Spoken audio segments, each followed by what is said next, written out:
हाँ तो प्रणाम। हम जेपी यादव आप सब कोई के बहुत बहुत स्वागत करतनी भोजपुरी के पहला कॉमेडी शो द जेपी यादव शो में। हाँ तो भैया लोग फिर चुनाव आ गई बा। अब गरीब जनता के विकास करे खातिर गोली बंदूक लाठी डंडा सब चल कि हम विकास करम तो हम विकास करम। जितना नायका प्रत्याशी बा लोग वो पुरानका से कहिलो कि अब 5-10 साल से तोहनी करते बड़ा लोगन विकास, अब तनी हमनियों का मौका मिले के चाहिए ना तो एकदम मर्डर हो जाए। एगो और बात बा, अगर कोनो आदमी बर बाजार गांव जवार में बिना मतलब के हाल चाल पूछे लागल, परनामा पाती करे लागल, समझ जाए कि वो चुनाव में खड़ा होखे वाला।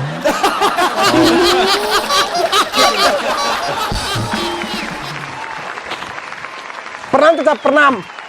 वोट दे हमरा की। ई तो अपना पंचायत के नोखे बुझात। मार सार के।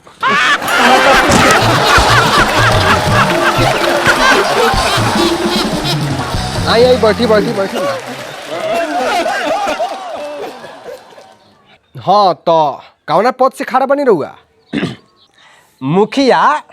मुखिया प्रत्याशी हैं हम। मुखिया अच्छा तो रहुआ ये बताई कि आखिर रहुआ मुखिया से काहे खड़ा भनी हो? होखे खाई तो रहुआ सरपंच समिति वार्ड कुछ से खड़ा हो सकत नहीं हो। का बोली रे? झूठ बोली, कोई की सेवा करे के बा। हाँ तो मुखिया में हम ऐसे खड़ा भइल बनी कि एमे सेवा करे के ज़्यादा मौका मिली। हाँ एकदम सड़क के पैसा, इंदिरा आवास के पैसा, शौचालय के पैसा, नल जल के पैसा मिली तो एकदम मजा आ जाए।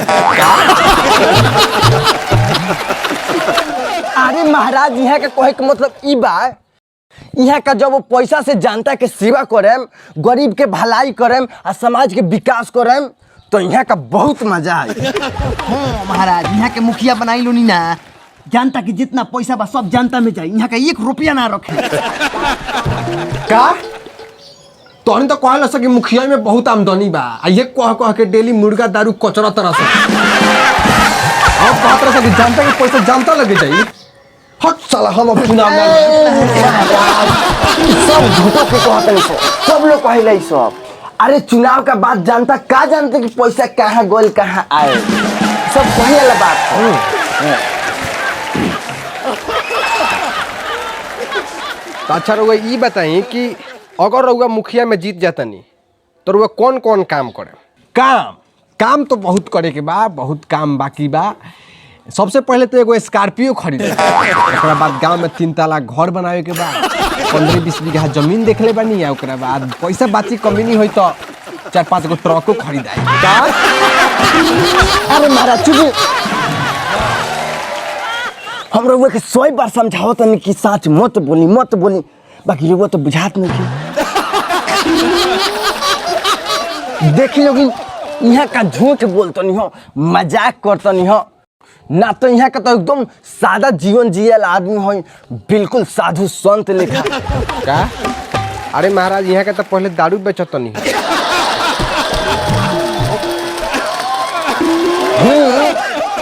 बेचत तो नहीं हो लेकिन पियत ना रही है।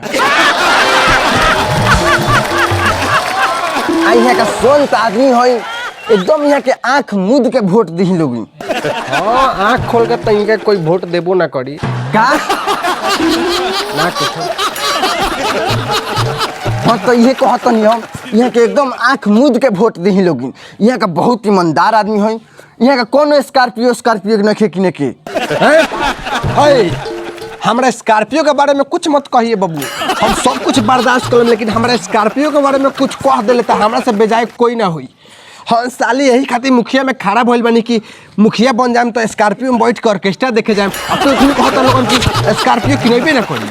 हट साला हम अब चुनाव ना लड़े। ना मुखिया जी छोड़ हमरा के, हम मुखिया ना बने, हम दारू बेच के अपन स्कॉर्पियो किने। हट मुखिया जी।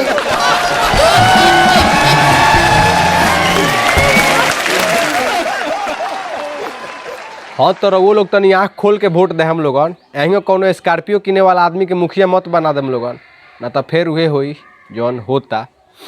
अगर वीडियो अच्छा लागल हो तो एकरा के लाइक करी, कमेंट करके बताई और चैनल के सब्सक्राइब करी ऐसा वीडियो देखे खातिर। शेयर जरूर करें, कोई कोई के देखाई लोगन।